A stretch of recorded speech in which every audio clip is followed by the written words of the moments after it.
자, 영원. 누구나 한 번쯤은 생각해 본 단어 아닐까요?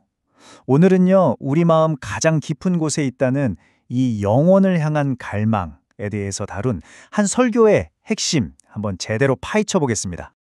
여러분, 살면서 내 인생 가장 큰 소원이 뭘까 생각해 보신 적 있으세요?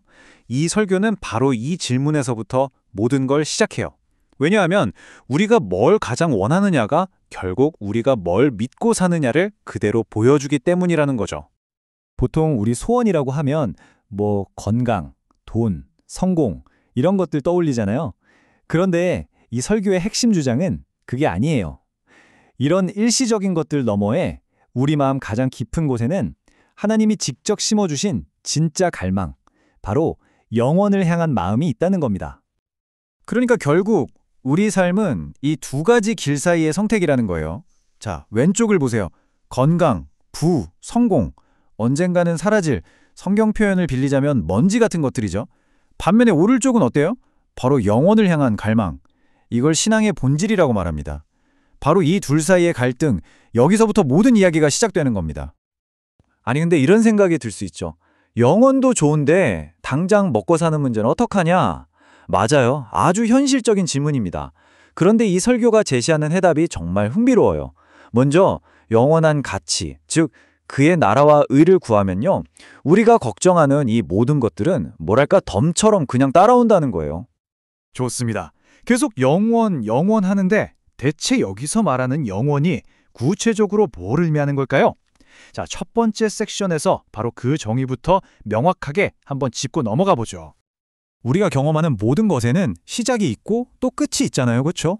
하지만 영원은요. 이런 시간의 법칙을 아예 초월해버리는 개념이에요. 시작도 없고 끝도 없는 상태. 그러니까 우리가 지금 발딛고 사는 이 세상과는 차원이 완전히 다른 현실을 말하는 거죠. 그럼 그 영원한 상태는 어떤 모습일까요? 이 설교에서는 이렇게 묘사하고 있어요. 먼저 영원한 생명, 즉 영생이 있고요. 또 새하늘과 새 땅이라는 새로운 세상이 펼쳐집니다. 그곳은 기쁨과 행복만 가득한 하나님의 나라고 무엇보다 중요한 건 죽음, 슬픔, 눈물, 고통 같은 게 아예 없다는 거예요. 모든 괴로움이 끝나고 완전한 평화만 남은 상태. 상상만 해도 정말 대단하죠? 그리고 이 약속의 하이라이트가 바로 요한계시록 21장 4절에 나옵니다. 모든 눈물을 그 눈에서 닦아주시니 다시는 사망이 없고 애통하는 것이나 곡하는 것이나 아픈 것이 다시 있지 아니하리니 처음 것들이 다 지나갔음이로라. 와우! 정말 이 세상의 모든 슬픔이 끝나는 그 순간을 이보다 더 감동적으로 표현할 수 있을까요? 자, 그런데 이 영원이라는 개념이 사실 좀 막연하게 들릴 수도 있어요. 너무 거대한 이야기 같잖아요. 그래서 이 설교는 아주 좋은 방법을 씁니다. 바로 성경 속 인물들의 구체적인 선택을 통해서 이 두 가지 길이 우리 삶에서 어떻게 나타나는지 생생하게 보여주는 거죠. 그래서 설교는 사람을 딱 두 종류로 나눠서 봅니다. 하나는 덧없는 이 세상을 사랑하는 사람, 또 하나는 영원한 세계를 갈망하는 사람이죠. 성경을 보면 이런 대조적인 인물들이 계속 나와요. 당장 배고프다고 팥죽 한 그릇에 영원한 장자권을 팔아버린 에서가 있고, 반대로 눈에 보이지 않는 약속을 끝까지 붙들었던 야곱이 있었죠. 이런 식으로요. 그렇다면 영원한 세계를 갈망한 사람의 대표 주자는 누구일까요? 바로 다윗 왕입니다. 한번 생각해 보세요. 그런 왕이었어요. 세상의 모든 부와 권력을 다 가졌죠. 그런데 정작 그가 마음 깊이 원했던 건 그게 아니었어요. 그가 갈망했던 건 하나님의 집, 그러니까 하나님 나라였고 자기 영혼의 구원, 그리고 하나님의 말씀, 궁극적으로는 이 모든 것보다 하나님 그 자체를 원했던 겁니다.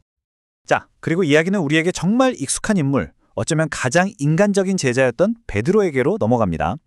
그가 예수님을 3번이나 부인하고 완전히 무너졌을 때 그는 어떻게 했을까요? 모든 걸 포기하고 그냥 이렇게 말하죠. 나 물고기 잡으러 가노라. 이건 그냥 낚시하러 간다는 뜻이 아니에요. 자신의 가장 익숙하고 안전했던 과거, 그러니까 세상적인 삶으로 완전히 돌아가 버린 겁니다. 바로 그 순간 부활하신 예수님께서 찾아와서 질문을 던지시는데 이 질문이 정말 기가 막힙니다. 그냥 네가 나를 사랑하느냐가 아니었어요.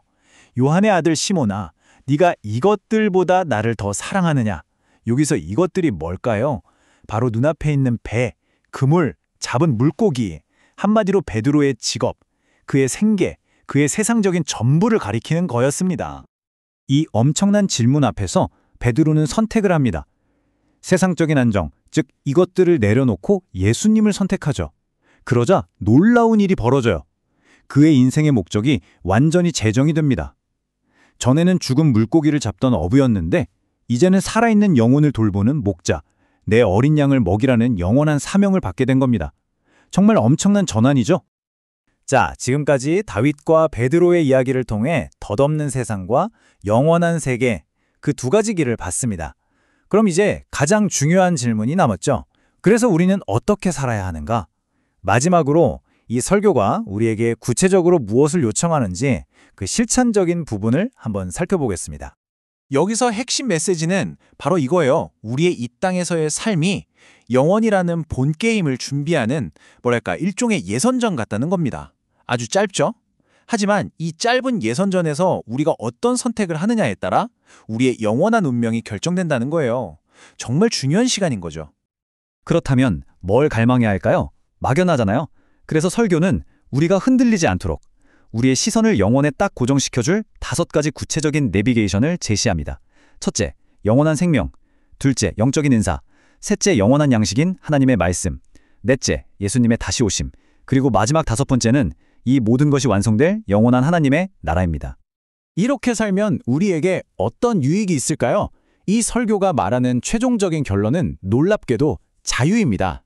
이 땅에서 실패하는 것에 대한 두려움, 심지어는 죽음에 대한 공포에서조차 완전히 자유로워진다는 거죠. 왜냐하면 우리의 진짜 소망은 이 땅이 아니라 영원한 곳에 있으니까요. 정말 궁극적인 해방 아니겠습니까? 자, 이렇게 쭉 달려왔는데요. 결국 모든 이야기는 우리가 맨 처음에 던졌던 그 질문으로 다시 돌아오게 됩니다. 잠깐 있다 사라질 것들과 영원히 남을 것들 사이에서 여러분은 무엇을 삶의 최우선순위로 두고 살아가시겠습니까? 결국 그 선택에 우리의 모든 것이 달려 있을 겁니다.